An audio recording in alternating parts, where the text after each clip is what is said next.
بے وفا دنیا۔ مصر کے ایک بڑے سردار پر نزاع کا عالم طاری ہوا، چہرے کی سرخی زردی میں تبدیل ہو گئی۔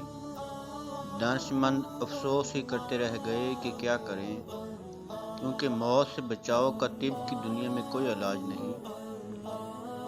لوگوں نے سنا کہ مرتے وقت کہہ رہا تھا کہ مصر میں میرے جیسا کوئی نہ تھا، لیکن جب انجام کار یہی موت ہے تو گویا میں کچھ بھی نہیں تھا۔ میں نے جمع تو کیا مگر اس کا پھل نہ کھایا، اور آج مجبوروں کی طرح چھوڑ کر جا رہا ہوں۔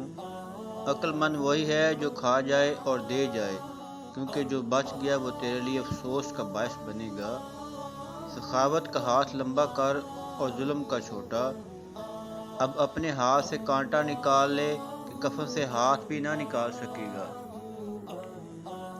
سبق: اللہ تعالیٰ کی راہ میں خرچ کرنا اور مخلوق خدا پر رحم و کرم کرنا ہی انجام کار اخروی میں کامیابی کی ضامن ہے۔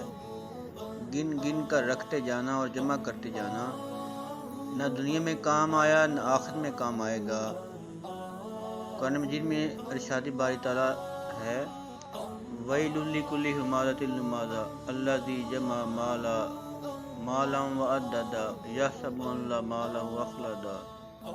خرابی ہے اس کے لیے جو لوگوں کے منہ پر عیب اور پیٹھ پیچھے برائی بیان کرے، جس نے مال جوڑا اور گن گن کر رکھا، کیا سمجھتا ہے کہ اس کا مال اس کو دنیا میں ہمیشہ رکھے گا؟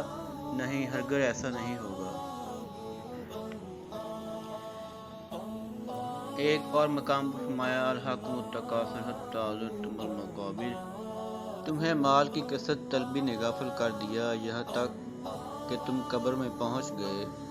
دنیا کی بستی فنا ہو جانے والی ہے، بقا ہے تو صرف اللہ کی ذات کو۔